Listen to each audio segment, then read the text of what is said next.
Good morning, children. Today we are going to do a new poem, The Legend of the Northland, which was written by Phoebe Carey. Phoebe Carey was born on September 4th, 1824. She was an American poet and the younger sister of the poet Alice Carey. The sisters co-published poems in 1849 and then each went on to publish volumes of their own. After their deaths in 1871, joint anthologies of the sisters unpublished poems were also compiled. Now, this poem, A Legend of the Northland, is a ballad.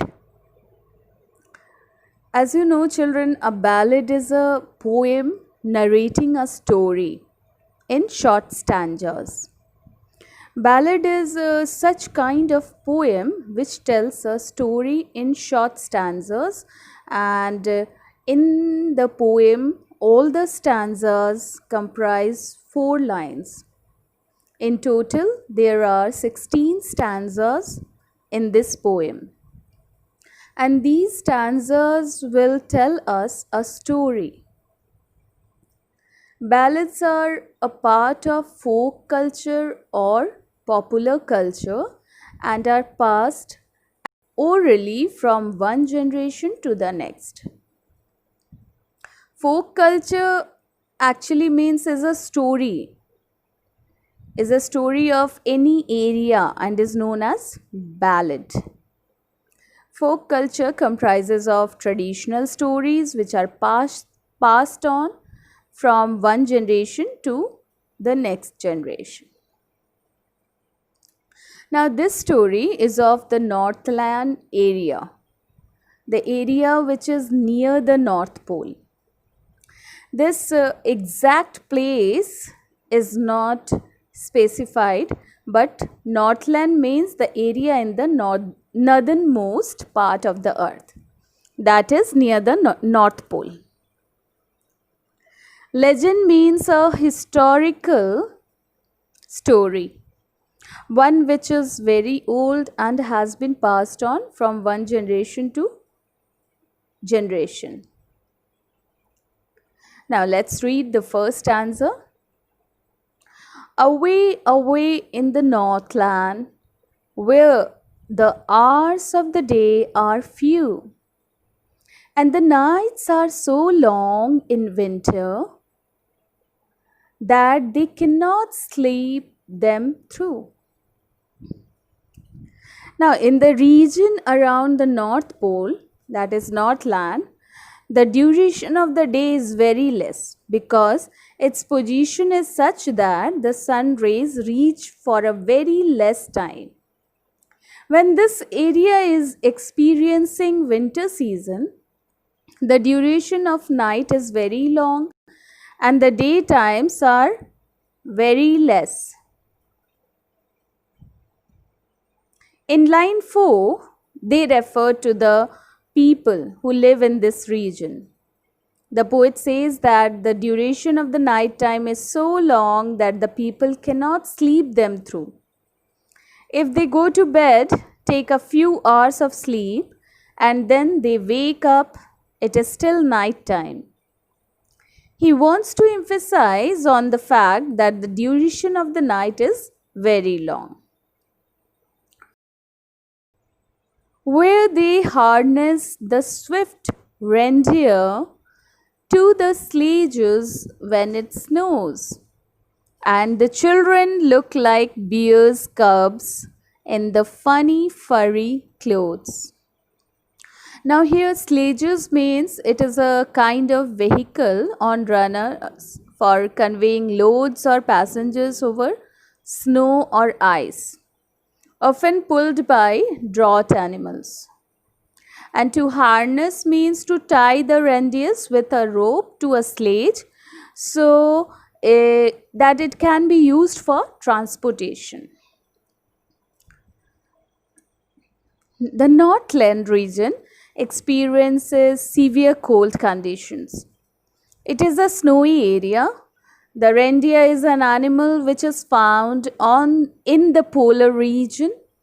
People tie the reindeers to sledges and then the reindeers pull the sledges.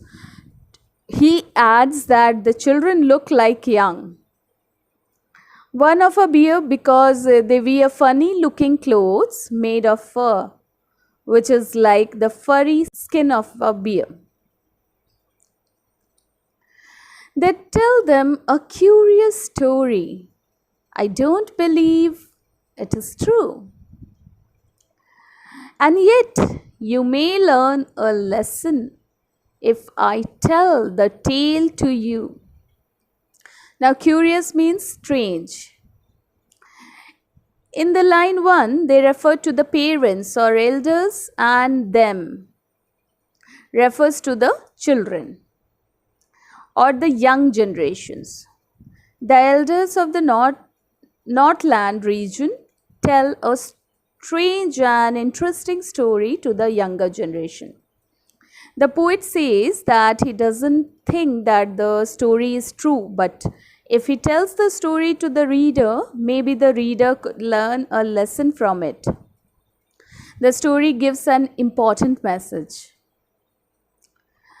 Once, when the good Saint Peter lived in the world below and walked about it preaching just as he did, you know. Now, Saint Peter, an apostle of a Christ, a disciple, or you can say a follower of Jesus Christ. Preaching means to give a religious talk. Now, here the story is about Saint Peter. When Saint Peter used to live in the world and went around giving religious lectures to the people, just like all saints do, then an incident happened. He came to the door of a cottage in traveling round the earth, where a little woman was making cakes and baking them on the hearth. Hearth means fireplace where you do cooking. When St. Peter was moving around the world giving religious lectures to the people, he reached the door of a cottage where a small woman was making cakes. She was baking the cakes in the fireplace. And being faint with fasting, for the day was almost done, he asked her from her store of cakes to give him a single one. Faint means to be weak. So, as St. Peter had not eaten anything the entire day, he was very hungry and was feeling weak.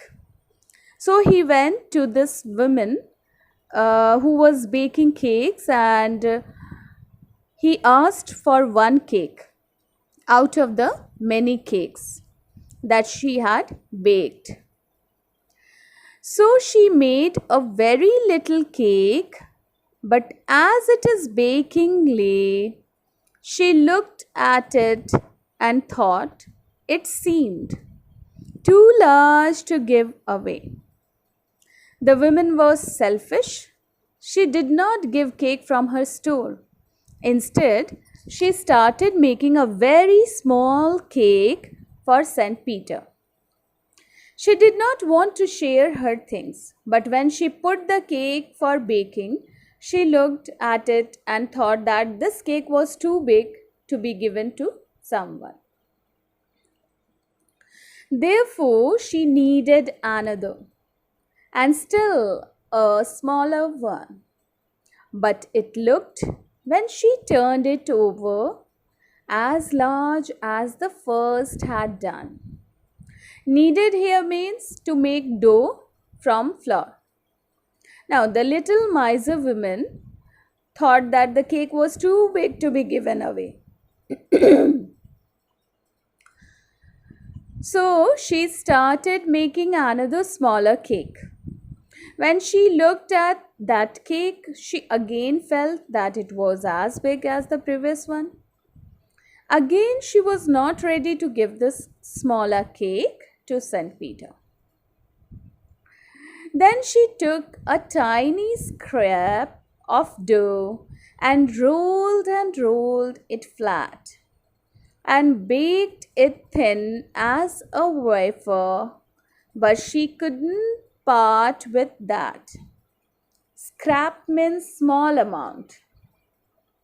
So the third time she took a very small amount of dough and rolled it.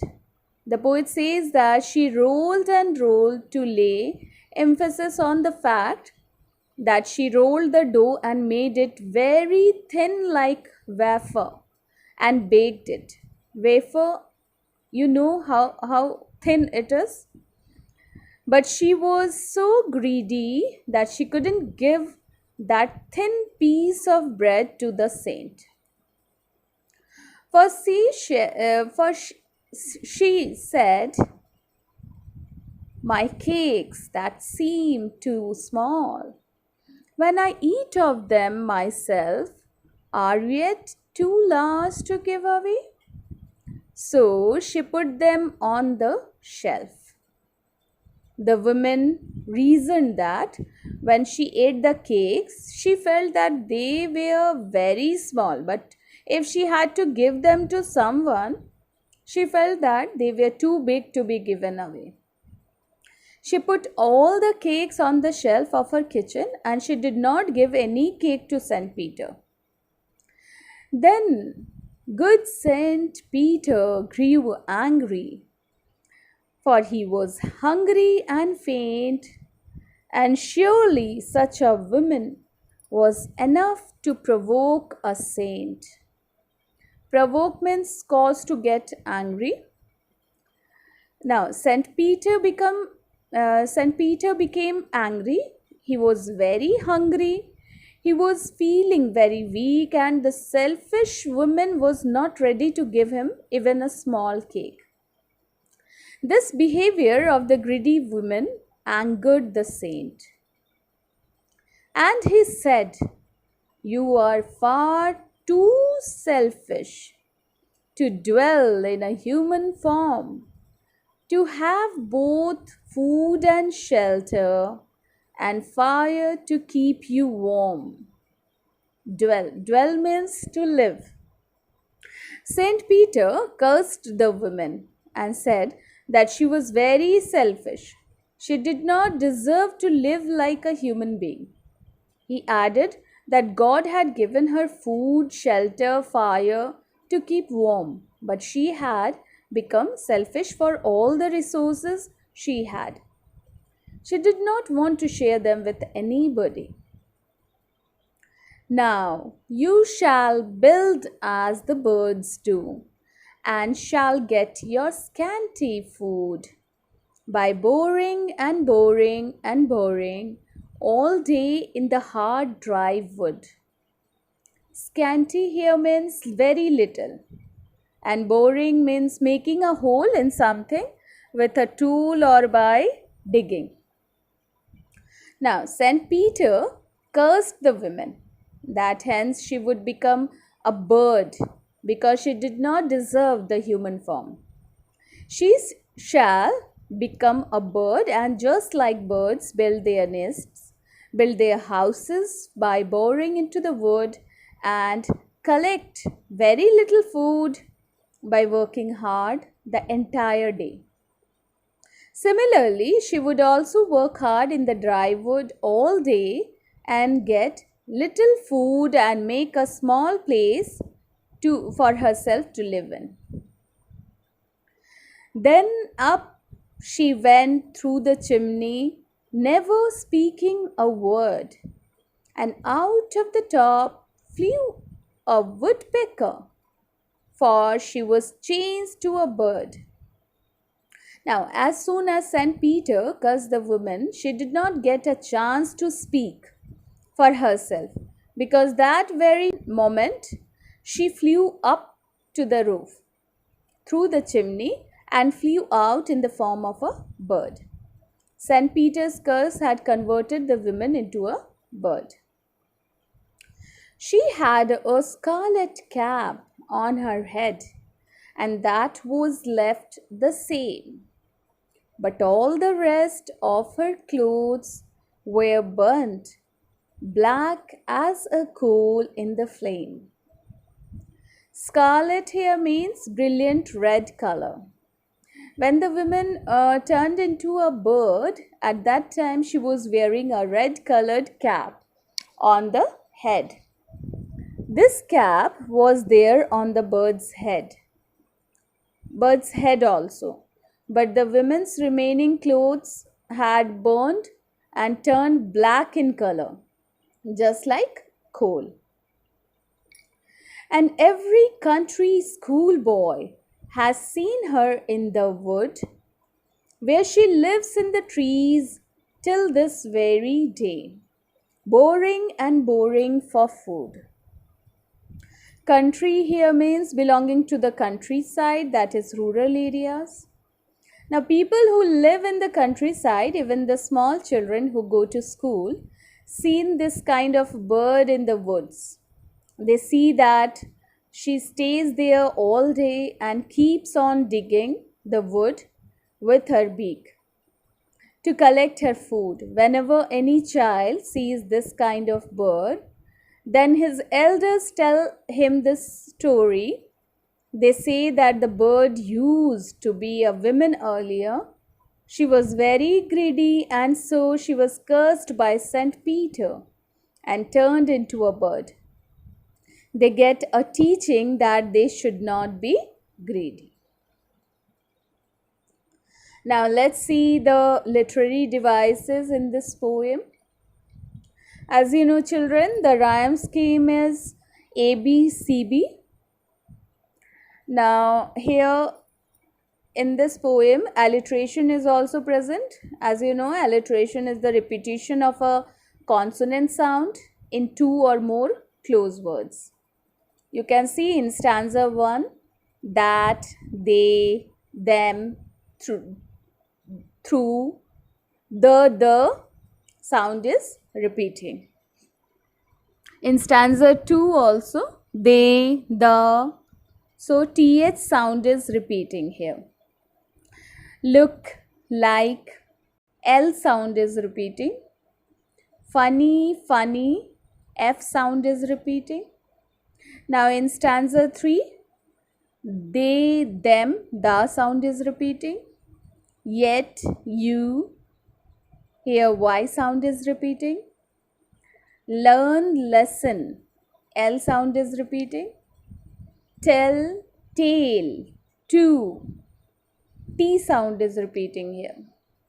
Now come to the stanza 5. Women, was, W sound is repeating. Them, the, hearth, TH sound is repeating here. And stanza 6, faint, fasting, F sound is repeating. Stanza 8, still, smaller, S sound is repeating. Stanza 9, took, tiny, T sound is repeating. Stanza 10, seem, small, S sound is repeating. Stanza 13, build, birds, B sound is repeating. By boring, boring, B sound is repeating here. Now children, another figure of speech is repetition. Yeah, as you know, any word or sentence is repeated to lay emphasis on it. You can see in stanza 1, away word is repeated. And in stanza 9, rolled word is repeated. Stanza 13, 16, boring word is repeated. Now next figure of speech is simile. That is comparison using as or like. So you can see stanza 2, the children look like bear's cubs. Children here compared to bear's cubs. In stanza 9, baked it thin as a wafer. Cake is compared to a wafer. Now in stanza 15, clothes were burned black as a coal. The color of the burned clothes is compared to that of coal. Thank you, children.